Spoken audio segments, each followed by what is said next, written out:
So there's so much to talk about in relation to you and how you're doing things that are uncharted and that are profoundly impactful. Let's start with how your life was changed through tennis and through sport. Tell us about how it started. So I grew up in a house of athletes, and each of us played different sports. And my parents made it very clear that there were four of us. And my mom was a high school CPS teacher, and my dad was an attorney, private practice. And they said, we can't afford college for all of you. So either one of you is going to go, or all of you is going to find the ball and hit it, kick it, spike it, or chase it. So They literally said that. they literally said that. And it said, so we advise somebody to find something and become very good at it. And so I developed a love for basketball, like most African-American men on the South Side. And Where'd you live exactly? I lived at 72nd and Jeffrey, so the South Shore area, and hit my first tennis ball on 87th and Jeffrey at Jesse Owens Park. And then when I was 14, I was playing basketball at the 63rd Street YMCA and playing traveling basketball and not getting a lot of playing time. And I was having success on the tennis court and top 10 in the country, and it became very clear that I should choose tennis. But go a little. I mean, tennis was not the cool sport. It wasn't. There weren't coaches available in your neighborhood. It was not the easy route to take. Is that true? Absolutely. So I had a godfather named Reggie Williams who was a police officer, and my parents, when I was 7 years old, my parents took 40 men to Africa on a basketball exchange trip. So we came back to Chicago the last day in July, and all the summer camps were full and or closed. So my mom was driving down Jeffrey, and she saw a bunch of kids playing tennis, and she worked in summer. So she pulled over and said, do you have room for one more? And he said, sure. And she said, how much? And he said, $12 for the rest of the summer. And she said, boy, get out. So That is a true story. that is a true story. And she gave me a couple bucks for the bus. And I said, I can't take the bus home with a tennis racket. I was like, I'll never make it home. So she was like, you'll be fine. Just use it to beat up whoever's bothering you. So that was sort of my initial introduction to tennis, is getting basically a free tennis experience and being ashamed of playing a sport in a neighborhood that nobody else played. And we've talked over the week and over the years really about the deep value of role models, of mentors. Who's your role model, and who did you look up to in the tennis world at that time? So my nickname as a kid was Arthur Trash. So I was thin, I had a big head and an afro. And so, my friends at Whitney Young used to take a pencil and ball up a sheet of paper and put the piece of paper on top of the pencil and say, this is you, right? And my mom was a Black history teacher, so I was always in tune with issues around the African-American community. And so they used to call me an activist, and so that sort of became my name. And even when I pledged in college, they were trying to figure out nicknames, and they were like, we're going to call you Serena. And I said, I will not tolerate that. I'll beat every one of you all up before I allow you to call me Serena. And then they named me Arthur Trash. So that name has sort of stuck with me. And even on the Pro Tour now, I sort of talk to people about the importance of inclusion and, it having more minority presence and us, being one people instead of a segregated community. You have a serious impact on all of the kids that you teach, and even more so on Sloane Stephens when you're in an arena at that level of competition. And my experience when I was playing tennis when I was young is that my parents would watch me, and I'd look to them for a signal about whether I was doing a good job. I'd look to a facial signal or their hands. So two things are interesting to me. One is that your mother has never seen you play competitively. Is that true? That's 100% true. And why is that? So my dad was a college-level athlete, played basketball, and my mom, didn't understand sports, wasn't particularly interested. My dad was saying, well, I can't pay for all of them to go, so we're going to fall in love with sports. And so she sort of handled all the academics, all the homework, all the tutoring. And my dad worked late a lot, and so he handled all the weekend tournaments. And so it was kind of divide and conquer in my household. So my mom didn't, in all fairness to her, she didn't go to a lot of my brother's basketball games either. So she didn't have the opportunity to stay. So I had 4 siblings, and we all played 4 different sports. So after school, she was dropping one off at swimming, one off at volleyball, my brother at basketball, and me at tennis. So she was just sort of doing the circle around, and luckily the tennis club was close to my school, so it became one less stop she had to make after school. So that's sort of how my tennis experience grew, just out of pure convenience. And so you played, through what age did you stop playing competitively? So I got a college scholarship to Florida A&M University, and then, like every kid in college, I had this dream of going pro. So I got a master's degree free because I was a graduate assistant coach, and I took 90 days to try my hand at the pro tour.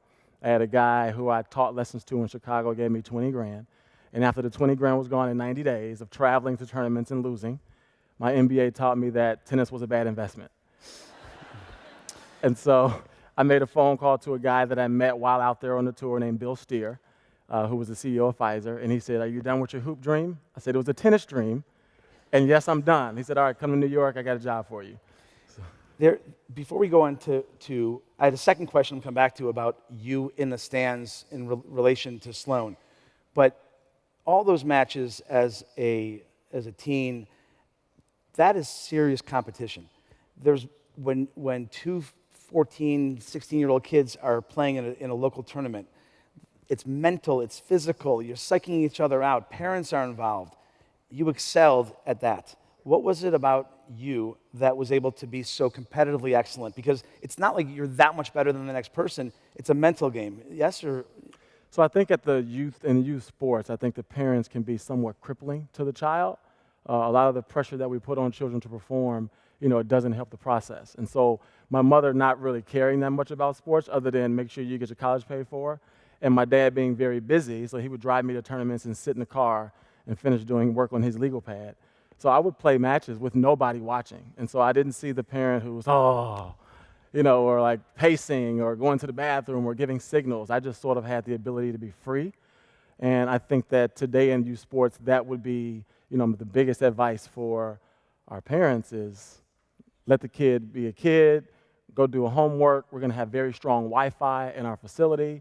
Trying to get a Starbucks to be built across the street so parents can drop them off, leave, and let the coaches kind of coach. And so just the ability to just be able to be free and compete and enjoy the game is why I excelled. I don't think that I could have dealt with the pressure of an overbearing parent. You couldn't have dealt with it. So even in a championship match of a tournament, of a local tournament, they did not come in and watch? Not come and watch. I remember one time we showed up 15 minutes late because we were coming from the city. It was a Friday afternoon, coming from downtown Chicago, going to Palatine. And we showed up 15 minutes late. My dad was like, I'm missing court for this. No pressure. I'm just letting you know. I'm missing court for this.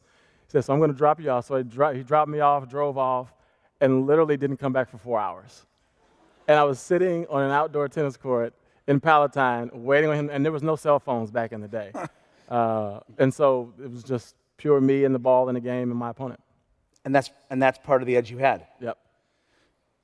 And then we watched that. And you're in the first row of the stands. The TV is, I won't forget where I was. At that moment, I was out in California watching that, and the TV went from her to you and her to you.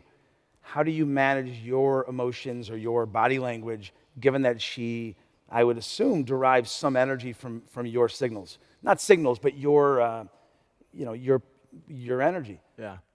So I have friends who do broadcasting. So Chris Everett is a friend of mine, and Renee Stubbs, who you met. And they would always text me, if you're going to curse, you got to put your hand over your mouth. Right? So I learned to sort of keep a poker face and just to sit like this.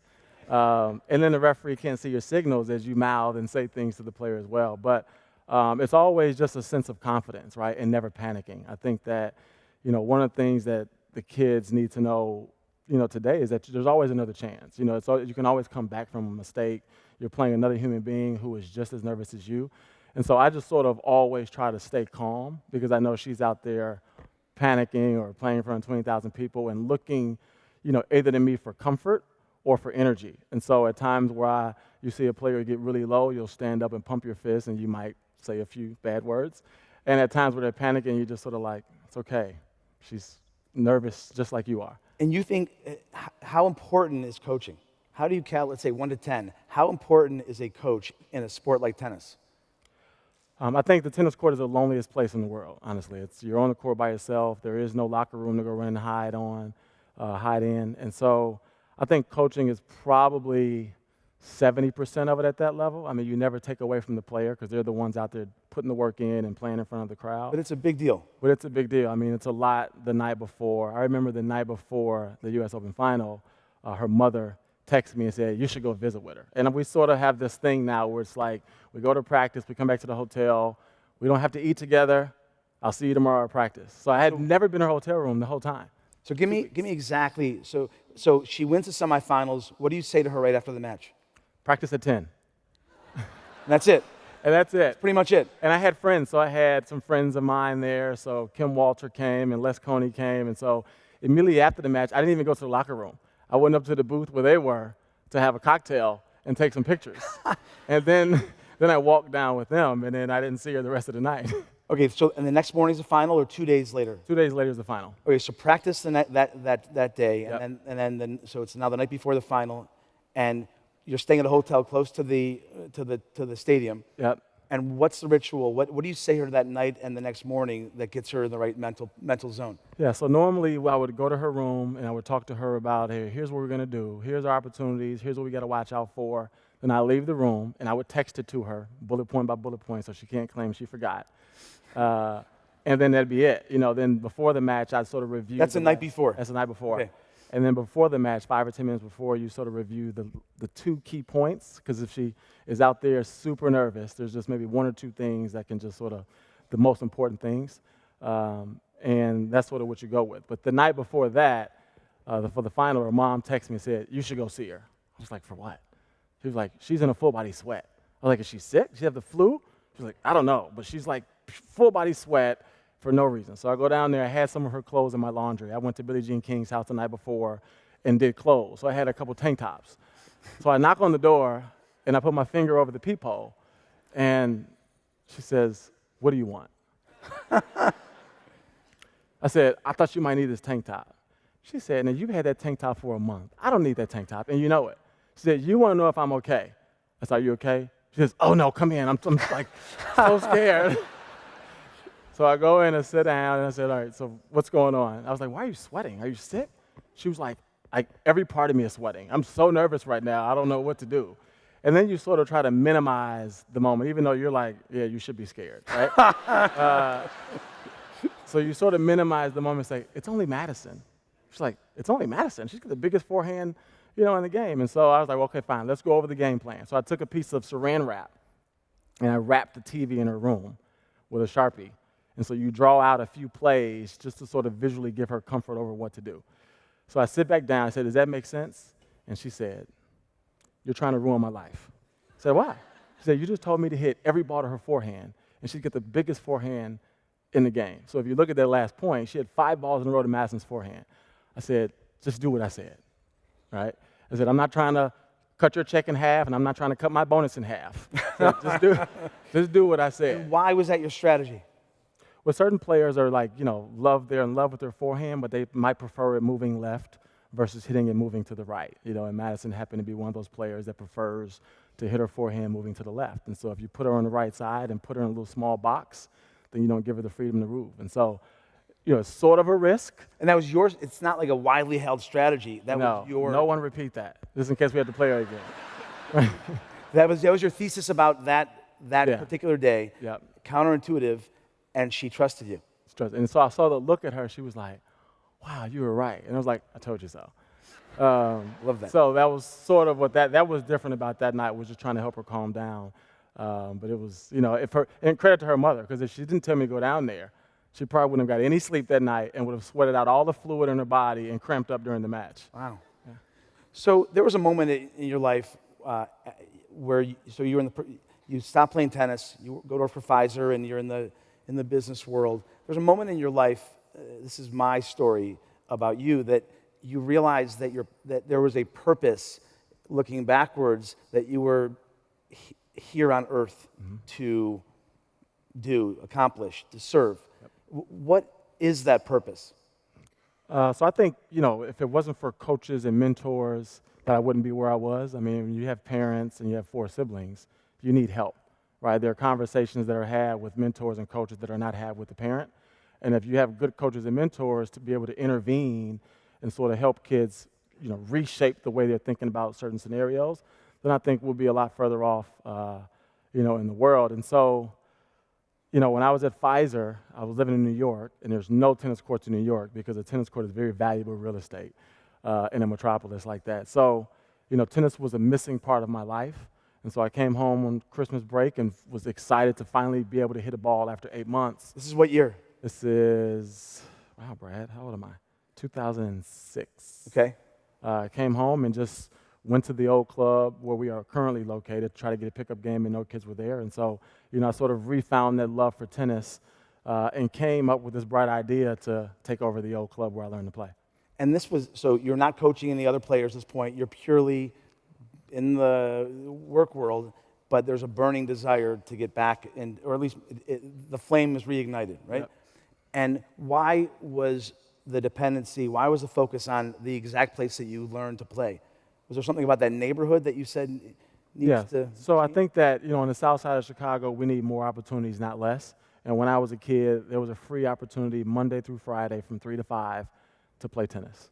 And it wasn't high-level tennis, and the coaches were, in it for the love of it, probably not, Nick Bollettieri or Chris Everett.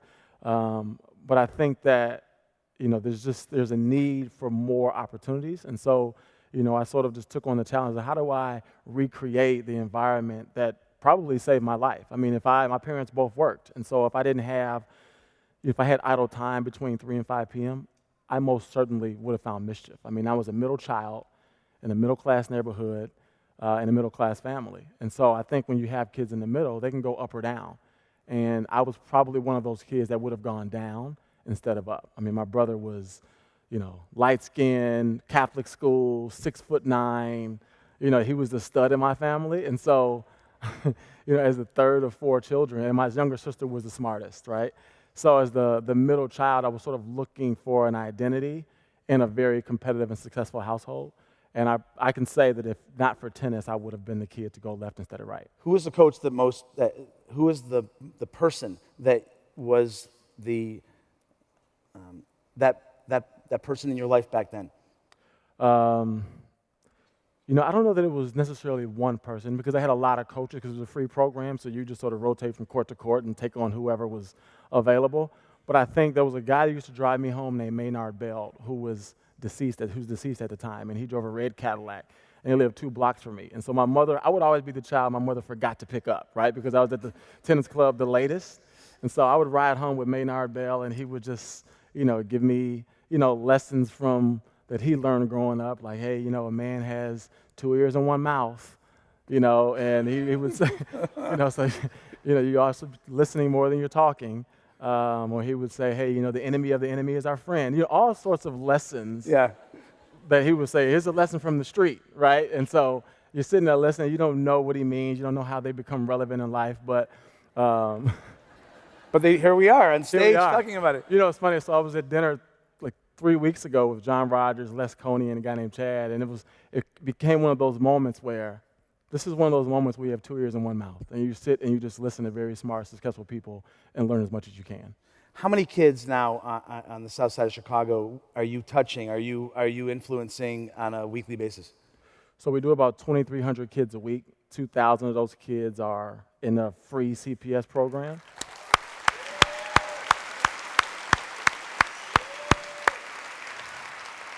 And beyond that, what's the elevator pitch for, you've broken ground on what I would describe as magnificence. What's magnificence in your words? Well, I think now it's more than an idea, right? And so I think 4 years ago when we went to the city, we went to donors about building 27 tennis courts on the former site of the Robert Taylor homes. For those who don't, 10 seconds on Robert Taylor homes. Yeah. Robert Taylor Home was one of the nation's largest housing projects. It was also the area where my dad grew up, where Maurice Cheeks grew up. And so, we looked to build 27 tennis courts, you need a big piece of land. And so we walk into his office and says, we need to build 27 tennis courts. This is 4 years ago, before Sloane Stephens, before any of that. And he says, yeah, sounds like a good idea. So 4 years later, we're 75% done with construction. We got a U.S. Open champion. We have 46 kids in Division I colleges with full scholarships. So, Ram called me after the U.S. Open. So 46 kids who, because of your oversight, coaching, influence, motivation, are getting Division I scholarships. Yep, and a free education, more importantly. Yeah.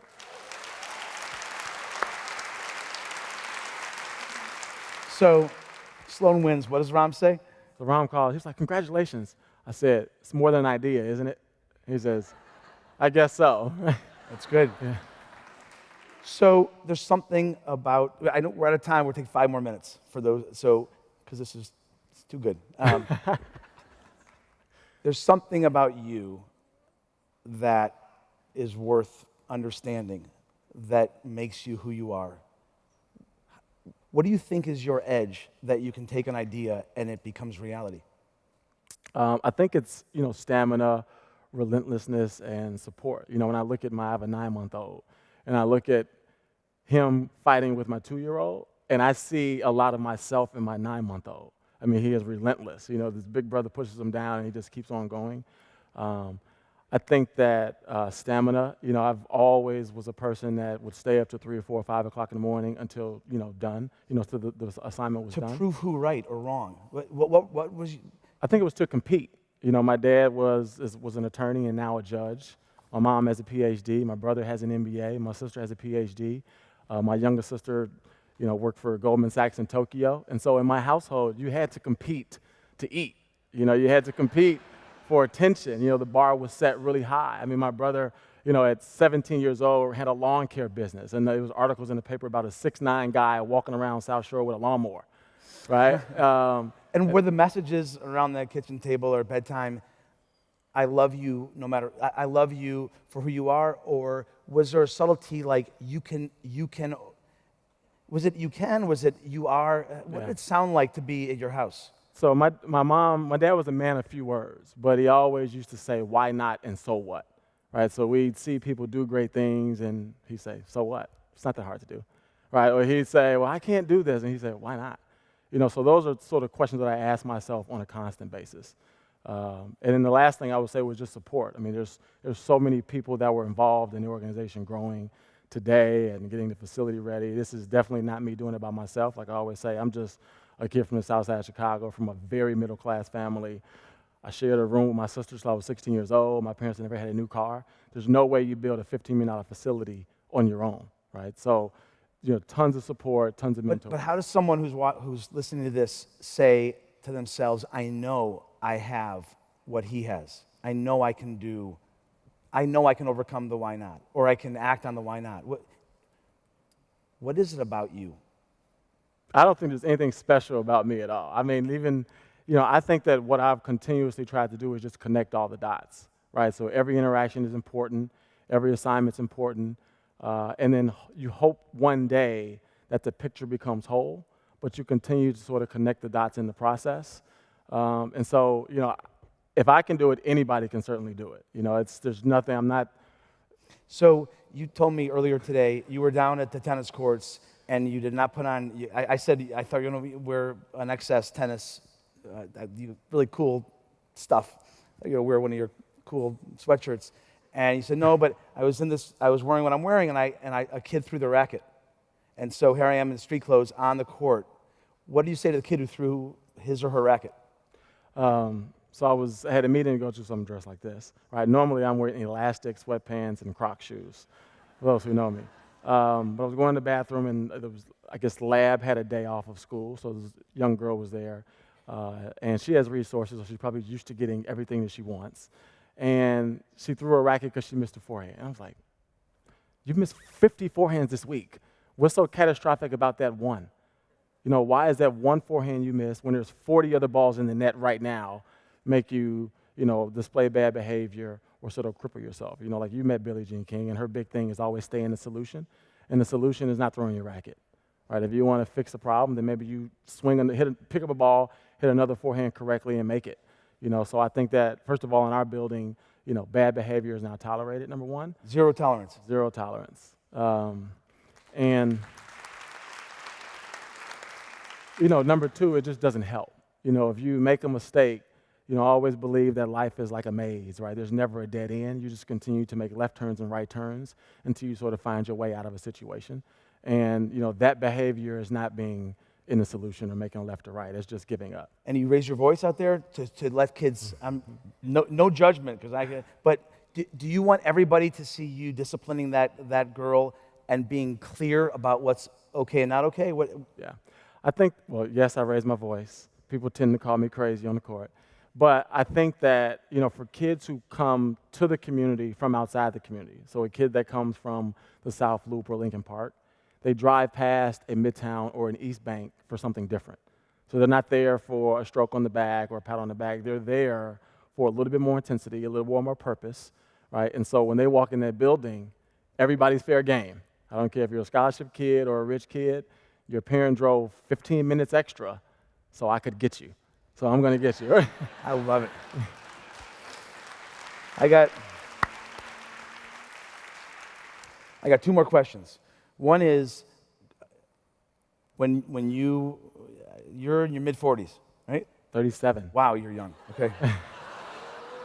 I'm in my mid-40s. Okay. Let's be clear. Well, when I was growing up, and I think partly when you were growing up, as I said earlier, the iconic tennis academies that were producing great tennis players were in Florida. Mm-hmm. Then there was a big gap where there was a discussion, it's every country but America was producing great tennis players.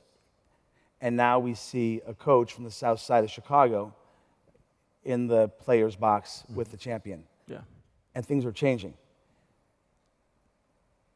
I think that the center of tennis might very well be the south side of Chicago, this decade and beyond. What does that feel like in terms of the responsibility and also in terms of the opportunity? What do you say to yourself, given that that's a real possibility? Well, I think that it's, from an educational standpoint, in the past 30 years, there have only been 2 American kids to be number 1 in the world. One was Donald Young, and the other was Taylor Townsend, and both of them from the South Side.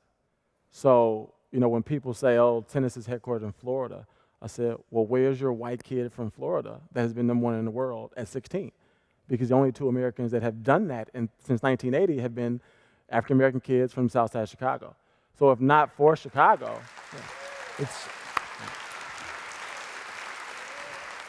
So I think that first you educate people when they sort of, have this mindset that tennis should be headquartered in Florida or California. And then I look at, the environment, the Chicago environment, whether it's North Side, South Side, West Side, we breed tough individuals. And I think that tennis overseas, the better athletes play tennis. The better athletes in America play basketball, football, they do that. So I think that as we look for kids who are resilient, kids who are determined, I think this city, across the entire city, are full of kids like that. And so if American tennis is going to grow and thrive, it's going to grow here in Chicago. And I think that, Sloane's a LA girl to her heart. And I think that over the past 2 years, being here on the South Side, touching all these other kids who are less fortunate, right, and looking up to her, has helped her be more appreciative of her opportunity. In addition to staying in my house with my wife, who is like, wash your own dishes, pick up after yourself. I think that sort of helped her toughness in terms of making it through tough situations and not, displaying negative behavior or acting like a tennis brat on the tennis court. So, I think that this city is a really tough, resilient city, and I think we're going to have future champions out of here. Yeah, I agree. It's almost like if you wanted to create an environment to produce grit, we got it. Absolutely.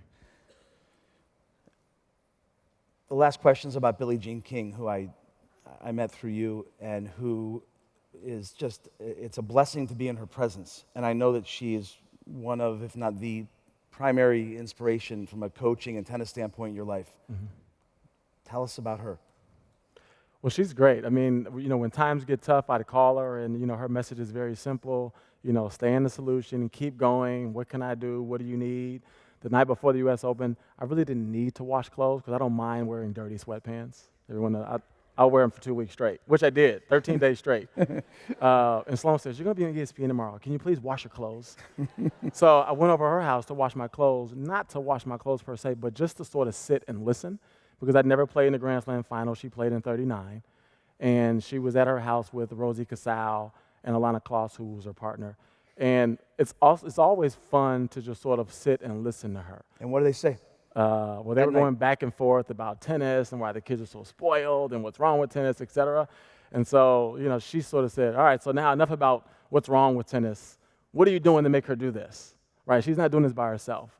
And so, just that back and forth helped sort of calm me down so that I could help be calm for her. But Billie is, one of the most inspirational people that I've ever met. She comes to Chicago and babysits my kids. My kids have no idea who's babysitting them. Right? And what's the one quote or saying that you think that her saying, her quote, that embodies her championship spirit? Yeah, it's stay in the solution. She is never defeated. She's never negative. And, she always knows that there's another opportunity, another way out. And so I think that if not for her over the years of, just sort of keep on going, or who do you need me to call, or do I need to come and twist somebody's arm? Is the city doing what they're supposed to do? I don't mind coming and, setting them straight. If not for her, I probably wouldn't have made it through and persevered through all the challenges that just come with doing, construction in Chicago and raising money, et cetera. So, and really with nothing to gain. I mean, her legacy is her legacy. Helping me has really no benefit to her. And so, once again, she's made a living off of helping people and continues to do so at 76 years old. So, I was with her on Wednesday at the Women's Sports Foundation Gala in New York, and she just continues to just give and just exhaust herself. Every selfie that people want to come take, she's sitting here taking. She's sitting here with a fork in her mouth taking a selfie, right? And so, that sort of selflessness is just, if we had more people in the world like that, we'd be a lot further.